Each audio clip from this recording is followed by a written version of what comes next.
welcome or welcome back to my channel. For those of you that are new, my name is Kertisha Marie. I am a beauty and lifestyle YouTuber, and I upload every Tuesday and Friday at 8:15 a.m. Central Standard Time. Feel free to leave a comment down below if you're new. Say hi, allow me to get to know you a little bit better, and let's all just have a good time together. In this video, I'm going to be doing my first ever project pan, at least my first official project pan, of course, of 2021. And so I've got some things laid out here that I want to try and pan this year. You guys can hold me accountable to all of that. And so we're going to go ahead and get started. The first thing that I would like to pan this year are a couple of foundations. First one's going to be the Catrice HD Liquid Coverage Foundation. This is a 24-hour foundation. It is a drugstore foundation. I've marked off that it is right about here at this time of the video. I do like this one. There's nothing wrong with it in regards to why I'm trying to project pan it. I've had it for about 7 months or so, and I just want to use it up. I will be repurchasing another one of these. I do really enjoy this foundation. I may try a different shade. It's a little cool reddish actually for my skin tone, so I might try a different shade in this, but again, I do just want to project pan this one.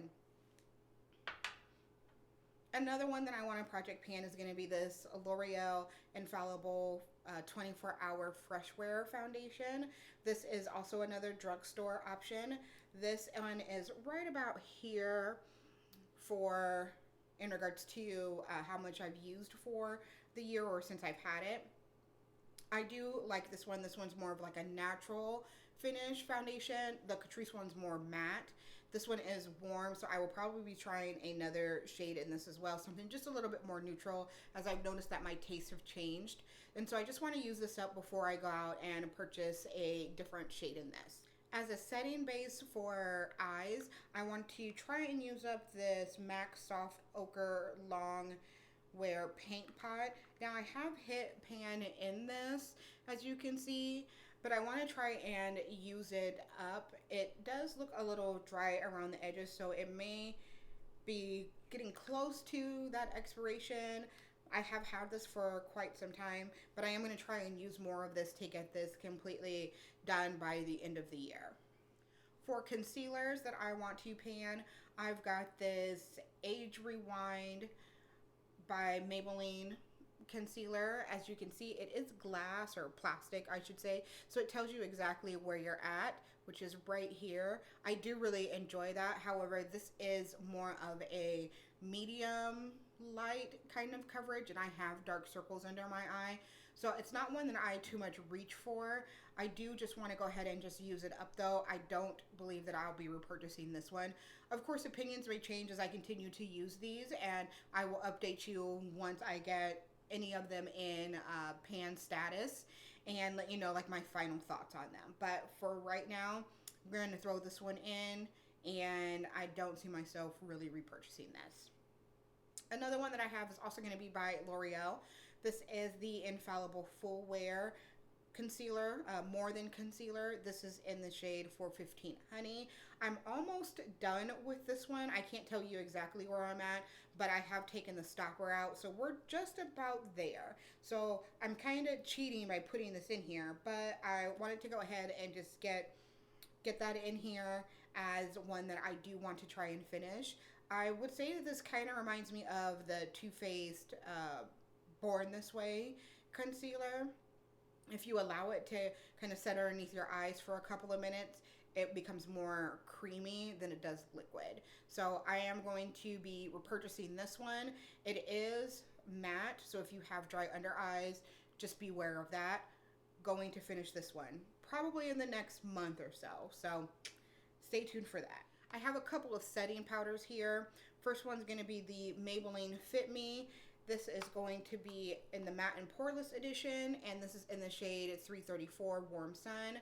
I bought this a couple of years ago at Target on clearance, and I just wanted to try it out, see how I felt about it. This is not one that I see does anything in regards to keeping me matte or making my skin poreless. but it does make it look just a little bit more like even and flawless. Like it's almost like a finishing powder instead of a like foundation or setting powder. So I do want to go ahead and get this all used up. It's got a couple of lines in there, so I am getting close, but I want to use this up before this year is over. Also going to use up this LA Girl Pro Powder. This is in the shade Banana. Affordable drugstore option. All of these, except for the MAC one, are actually all affordable options. This one's a decent under eye setting powder. It says that it's high definition setting powder. I don't know that I would say that it's high definition by any means, but it is a decent setting powder. I do want to continue to use this up, and let you know my final thoughts. Right now, I don't have an opinion really either way. It's not horrible, but it's also not like the best thing that I've ever tried. So we're going to try it, continue to try it, I should say, and project pan it out, and then I, of course, will let you know my final thoughts on it. Going to finish up this bronzer. This is the Fenty Coco Naughty Sunstalker bronzer. I have had this probably about 2 years. I know that I'm getting there. Like I can kind of see some things happening here in the pan in regards to it getting close to the bottom. I go back and forth with this bronzer. Like on my face, there are times where it skips, where it can be challenging to get it as opaque as I want it. And then there are other times that I'm finding lately, and I don't know if it's because I have been setting my face differently, or if it is the foundation that I'm using or the brush, that it works out really, really well. I also am enjoying this as an eyeshadow. Like it goes on my eyes beautifully. I don't have any problems with it. So I don't know what the deal is with this. It's kind of finicky, and because of that, I don't think that I would be repurchasing this. But I do want to go ahead and just finish using it. I, again, go back and forth with it. Sometimes, as you've seen in previous videos, and I'll link a couple of them below, I don't care for it that much. And then yet lately it's been doing really well. So I don't know if, again, if it's because I'm setting my face a little bit differently, or if it's because my skin is now a little bit more like combo normal. Granted, it's still oily, as you can see in this video, but around the perimeters it tends to be more normal. So I don't know if that is the situation. I'm going to continue to use this, of course, and hopefully get this project panned by the end of the year.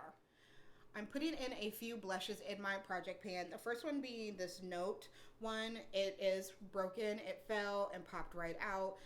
So it, you know, is a two-piece kind of thing, but it is in the shade Desert Rose.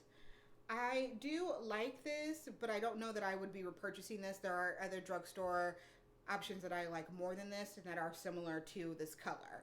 So I do want to go ahead and just project pan this for the year of 2021. And then I've got this Anastasia one. This is the Blush Trio in Peachy Love. I really just want to try and project pan this first one. I don't know that I will get to all three of them, but this one I do tend to reach for the most. And so I do want to go ahead and try and get this one panned out. And then the final blush is going to be a jelly blush. This is the Super Shock Cheek Matte Blush in the shade Growth Flirt by ColourPop. And these are more of a jelly consistency, not really liquid, but also not powdery. And that's what that looks like there. So I do, again, want to pan this one out. Also going to try and pan out a highlighter. This is the Steve Laurent Jelly Highlighter. I got this in a BoxyCharm a couple years ago. I don't too much use highlighters that often, but this is more of like a natural kind of one. And if you put it on with like a stippling brush, it does look really, really nice. So I'm going to try and hit pan on this one and let you know like my whole final thoughts on it once I do. And then the final thing that I want to try and hit pan on is actually a scent. This is the Pacifica Indian Coconut Nectar Perfumed Hair and Body Mist. I do really enjoy this one. This is more of like a spring, summer, early fall kind of scent. It says that it has, let's see here, what kind of, oh, it just says that it has a perfume, Pacifica's own fragrance blend. So it doesn't even tell you what scents are in here. But I do want to go ahead and project pan. It does look like it's right about here. And so I will get that marked off, and hopefully we can go through this in 2021. At least that's my goal for all of you. So that's everything that I'm going to be working on for my first official project pan of 2021. Let me know in the comment section if there's anything that you're interested in seeing me use in a video that you haven't seen or want to get more information about. And I will surely keep you guys updated, probably like quarterly, something like that, on everything and what my thoughts are as we progress through this project pan. Feel free to hold me accountable. Also, let me know if you have some things that you're going to be project panning down below in the comment section. And share and like this video. Please help me reach my goal of 1,000 subscribers by the end of the year. So share, share, share. Thank you guys so much for tuning in to today's video. I love you guys, and I will see you next time. Bye-bye.